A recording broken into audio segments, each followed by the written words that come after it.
Salam uşaqlar. Bu gün mən sizlə 3-cü sinif riyaziyyatda 2 rəqəmli ədədin 1 rəqəmli ədədə vurulması mövzusundan belə bir misal seçmişəm. Sizin üçün dərslikdən götürmüşəm və bunun izahını sizə verəcəyəm. Necə hesablayırıq bu formada olan misallarımızı?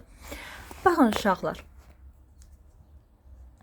48 üstə gəlsin 44. Əvvəlcə misal səsləndirirəm ki, 48 üstə gəl 44 vur 7 çıx 81 böl 9 bərabərdir. Cavabı tapın deyir.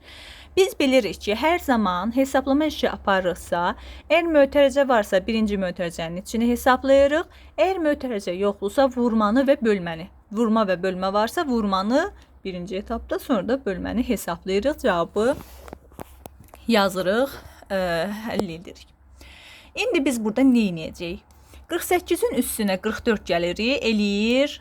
Gəlin hesablayayım sizin üçün. 48 üstə gəlinsin 44. 2 rəqəmli ədədi 2 rəqəmli ədədə toplanılması. 8 üstə gəlinsin 4 eləyir 12. 2 yazırıq 1 yadda. 4-ün üstünə 4 gəlirik, eləyir 8. Buradakı 1-i də gəlirik o 8-in üzərinə eləyir 9. Yəni 92. 48-i üstə gəlinsin 44 bərabərdir 92. Yazırıq 92 vurulsun 7 çıxılsın. Bu hissəni, yəni birinci hissəni biz həll elədik. Yazdıq 92 vurulsun 7 kimi. Yazdıq çıxılsın. İşarəmiz nədir? Çıxma işarəsi olduğuna görə çıxma işarəsi qoyuruq. 81 bölünsün 9. 81 bölünsün 9'una cevabı nədir? 9'u 9'a vuranda eləyir 81. Deməli 81'i də 9'a böləndə cavabımız 9 dəfə düşür. Yəni bura yazırıq 81 bölünsün 9'dan aldığımız cavab 9 olduğuna görə 9'u yazırıq. Bura bərabərdir. Burada mənim yerim çatmadığına görə aşağıdan yazıram. Misalı artıq gətirdik bu vəziyyətə. Və biz nə edirik? 92 vur 7. Dedim axı 2 rəqəmli ədədin 1 rəqəmli ədədə vurulması mövzusu. Alt-alta hesablama ilə sizin üçün hesablayacağım. 92 vur 7. 2 rəqəmli ədədi 2 rəqəmli ədədə vuranda hər zaman rəqəm sonucudan yazılır vurmada, sonucudan hesablanılır, bir-bir rəqəmlər vurulur. 7 əvvəlcə 2-yə vurulur, cavab yazılır bura, sonra da 7 9-a vurulur. Gəlin bunu necə hesablayırıq, baxaq. 2 vurulsun 7 elədi. Neçə? 14. 14'ün 4'ünü yazırıq bura. Bir yadımızda saxlayırıq. Baxın 14 belə yazılır. Hər zaman sonuncu rəqəmi yazırıq. 4'ü yazdıq. 1 də. Buradakı 1 də, yəni 10 qaldı bizim yadımızda. Bir rəqəmi daha doğrusu qaldı yadda. 7'ni vurduq 9'a. 7 vur 9 elədi 63. 7'ni 9'a vuranda 63 eləyir.